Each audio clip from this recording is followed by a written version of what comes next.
को तन दुखी को मन दुखी को धन बिन रहत उदास, और थोड़े थोड़े सब दुखी सुखी राम के दास।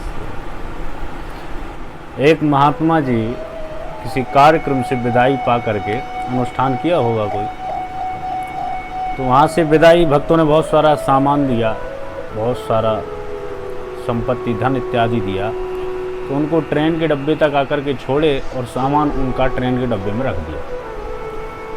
महात्मा जी को विदा किया तो वहाँ से ट्रेन चली, तो अगले स्टेशन पर जाकर के ट्रेन रुकी तो वहाँ वैचित्रता ये हुई कि वहाँ एक सेठ जी किसी व्यापार से लौट करके आए होंगे, तो बहुत सारा धन, मतलब महाराज जी से कुछ कम धन था उनका, लेकिन था काफ़ी धन था। काफ़ी धन लेकर के वो भी चढ़े। उन्होंने जब वैभव देखा महाराज का कि पूरा डब्बा इनके धन ही धन से भर रखा है, तो आम आदमी का सवाल वही सेठ जी के मन में विचार आए। बोले इनके, अब जैसे हमारे तो बाल गोपाल हैं, गृहस्थ आश्रम वाले जीवों के पास परिवार होता है, तो महात्मा जी के समीप जाकर के पूछा कि महाराज जी आपके परिवार में कितने लोग होंगे? तो महात्मा का सीधा सरल जवाब, बोले हम अकेले हैं, हमारे साथ कोई नहीं रहता। तो सब संत सुखी विचरंत मही, संत तो अकेले ही रहता है।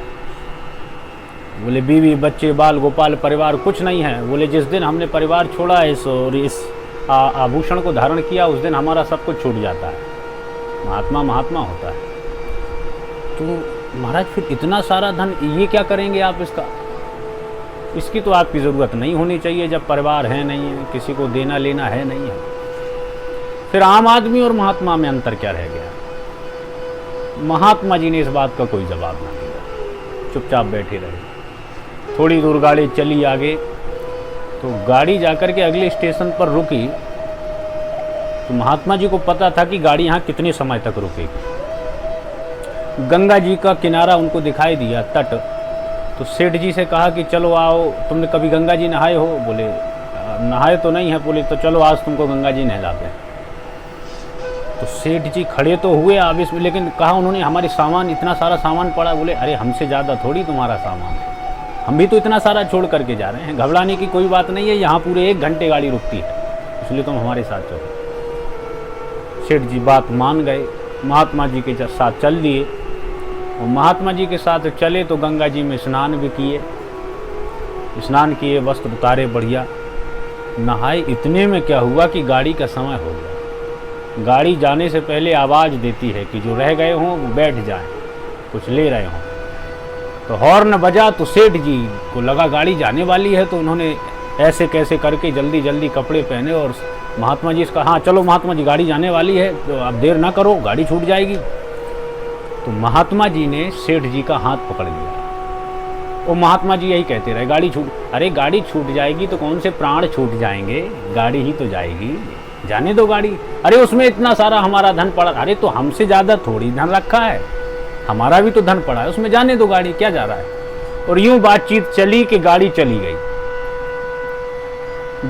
गई। तो महाराज सेठ जी तो सिर पकड़ के रोने में लग गए। हाय हम बर्बाद हो गए, इतना सारा धन, इतनी सारी संपत्ति कैसे कैसे किया हमने। महात्मा जी ने कहा कि रोने से कुछ नहीं होता, ये केवल हम अंतर स्पष्ट करने के लिए तुमको दिए हैं। बोले महाराज हम कुछ समझे नहीं। तो महात्मा जी ने कहा हम अभी समझाए देते हैं। क्या? बोले महात्मा संत जो होते हैं वो एक क्षण में सर्वस्व छोड़ सकते हैं, यानी बहुत कुछ छोड़ सकते हैं। और आम आदमी इतना भी छोड़ेगा तो अपने जीवन में कलुषित रहेगा, कष्ट में रहेगा, रोएगा, और तुम्हारी तरह माथा पकड़ के रोएगा, चिल्लाएगा। कहने का तात्पर्यार्थ है, महात्मा जी ने कहा कि सामान हमारे पास रखा था पर तुम सामान के पास रखे थे।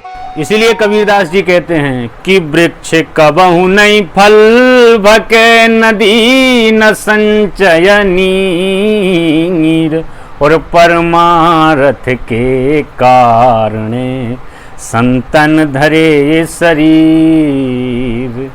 परमारथ के कारण संतन धरे